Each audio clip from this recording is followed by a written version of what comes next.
So let me ask you this. Have you ever been in a house so old you could feel the past brushing up against you? I mean, I'm talking about a place where the air feels heavier, where maybe, just maybe, you catch a glimpse of something out of the corner of your eye. What if I told you that right there in Naples, we've got one of those places, Palm Cottage? Hey, y'all. Welcome back to Old Florida Now, your favorite place to dig deep into the fascinating and sometimes spooky history of the Sunshine State. I'm your host, Bo Carter. Today, we're diving into the oldest house in Naples. And get this, it's not just a treasure trove of Florida history. Some folks think it's haunted, too. Yeah, haunted. But I'm getting ahead of myself. Let's get into the history first before we venture into the paranormal, yeah? Welcome to Old Florida Now, where we uncover the rich history and hidden stories of the Sunshine State. Each episode will explore the people, places, and events that shaped Florida's past. Let's dive in. So, Palm Cottage, built way back in 1895 by a fella named Walter Haldeman. Now, Haldeman was the guy back then, a newspaper tycoon from Kentucky, and Naples was his pet project. He helped turn this sleepy little settlement into a winter getaway for the wealthy. But here's where it gets interesting. The cottage wasn't just any old house. It was built using something called tabby mortar, which is this old-timey concrete made from sand shells and lime. Real Florida style, built with what they had at the time. And here's a fun fact. Palm Cottage sits on 12th Avenue South, just a stone's throw from the Naples Pier. In the late 1800s, Naples wasn't the glamorous spot it is now. No ritzy hotels, no fancy shops, just swamps and mosquitoes. But this cottage was a gem in the rough. It was one of the very first homes here, and in a way, it sort of helped anchor the town. Now, let's talk about the house itself for a minute. The design is what you'd call a Florida pioneer style. Big wraparound porches, high ceilings, and rooms that open up to catch those breezes off the Gulf, because back then you didn't have air conditioning, so you had to work with nature. It's also got this big old garden surrounding it. It was basically an oasis in the middle of nowhere. But okay, let's back up for a second and talk about Haldeman again. So this guy was a big deal, not just because of Palm Cottage, but because he was behind the whole idea of Naples becoming a tourist destination. He brought down wealthy folks from the north to escape the winter, and Palm Cottage was kind of like the poster child for that. It was where the fancy folks stayed when they came down here. Now, over time, Palm Cottage changed hands, and by the 1970s, the Naples Historical Society swooped in to save it.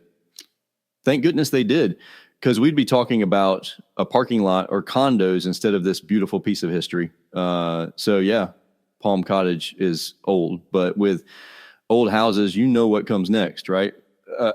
Ghost stories. Yeah, we're going there. Ghosts. Now, I'm not saying it's like crawling with spirits or anything, but strange things have happened. And we've all heard those stories about renovations waking up the spirits, right? Turns out Palm Cottage had some of that too. So picture this. Workers are in there doing their thing, fixing up the place, and suddenly tools start disappearing, not just misplaced, but moving. Cold spots pop up in random hallways, like freezing cold. And, we're in Florida, so if it's cold inside, you notice it. People visiting the house have reported seeing figures in period clothing, like something straight out of the 19th century. And there's one story that really stands out. A visitor swore they saw a little girl staring at them from a second floor window. And here's the kicker. There was no little girl in the house. I don't know about you, but if I saw that, I'd be out of there real quick. So what's the deal with these ghostly happenings? Some say it's the spirits of the folks who lived there back in the day.